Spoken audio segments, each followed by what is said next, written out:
Hey, what's going on YouTube? Today I'm going to be doing a meta review of the GTX 780. I'm going to be comparing specs, benchmarks, and prices with other GPUs, and there are some interesting software additions to talk about.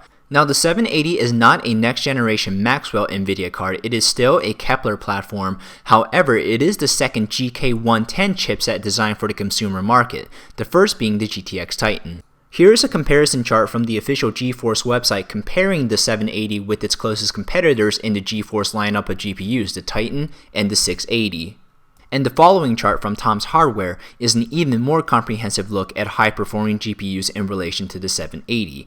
You can already see the titanic origins of the 780, but it has 500 fewer CUDA cores, 3 gigs of memory compared to 6 from the Titan, fewer texture units and shaders, but it does have a higher default core clock speed. Now, a lot of you liked it when I used Paint in my last GPU comparison video, so here is another graph I drew in Paint comparing the 780 to existing 600 models and upcoming 700 models. Now here we have some in-game benchmarks at 1080p and 1600p from the official GeForce website. The numbers may be a little bit inflated because again it is the official product webpage, but you can notice a 20 to 30% improvement over the next closest GeForce GPU, which is the GTX 680. Now this is a Tom's Hardware benchmark when they tested a single GPU against an SLI setup. What's shocking is that the 780 comes within 2 frames of the Titan in a single GPU configuration, and it comes within 3 frames of the Titan in an SLI setup. Now, after looking at a lot of benchmarks across different websites, I've come to the reasonable conclusion that the 780 is 10 to 15% faster than the 7970, 20 to 25% faster than the 680, and only 5 to 10% slower than the GTX Titan. And as mentioned previously, this is controlling for overclocking and multi-GPU setups. The 780 will also come with a lot of software. The GeForce Experience, which was a previous standalone download, will come with the drivers of the GTX 780. For those of you who are not familiar with the GeForce Experience, you run your game through the GeForce Experience and it will make all in-game optimization settings for you, like what level of anti-aliasing you should use, whether you should enable PhysX, whether you should turn on tessellation, and so on and so forth. But the GeForce Experience has been known to make errors, like it has been known to undervalue your GPU, like set a lower setting than your GPU is capable of, or set a intense setting that your GPU can't use. So the GeForce Experience is definitely for newer PC gamers to lower the intimidation factor of adjusting graphical settings, but more experienced PC gamers will probably still want to make graphical adjustments themselves. Next, what's new in the GeForce Experience is Shadowplay. It's a recording software that is a lot more efficient than Fraps and Bandicam. You will only receive a 5 to 10% performance decrease, and the file sizes are going to be a lot smaller.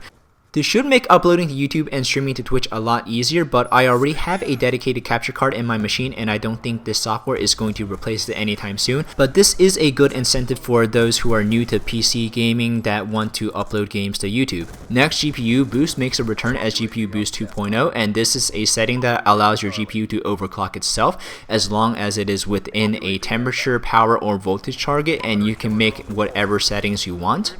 The fans on the GPU are very well interfaced with GPU Boost, and they will give you quiet performance or maximum temperature dispersion if that's what you're going for. So there are 2 ways in which you can look at price versus performance.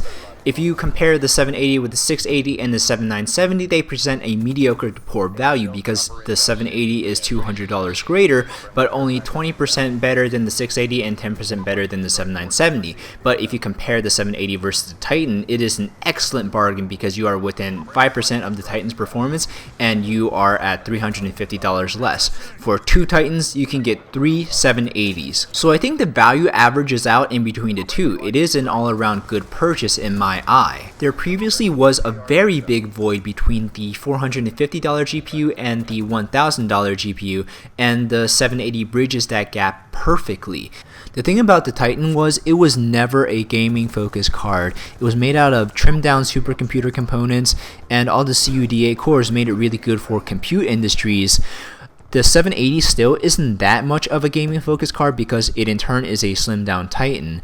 AMD is generally a lot more gaming focused than Nvidia. When you're playing on PC, your GPU is never going to be 100% gaming focused because your PC is supposed to do more than just play games. Nvidia cards are especially good for video and photo editing because of all the CUDA cores.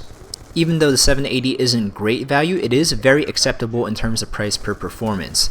Now, here are my recommendations for whether you should get the 780 or not. If you want to play at 1080p and 60 frames per second, a single 780 will do the trick. More than one 780 will be overkill.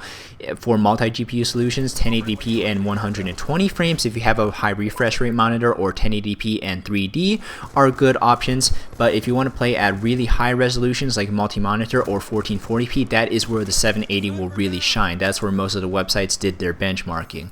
But the 770 and the 760 Ti are also due out very shortly, and they are supposed to be a lot better gaming optimized cards and better in terms of price per performance. Well, thank you so much for watching this commentary, guys. Be sure to leave this video a like rating if you enjoyed, subscribe to my channel if you're new around here, and I'll see you next video.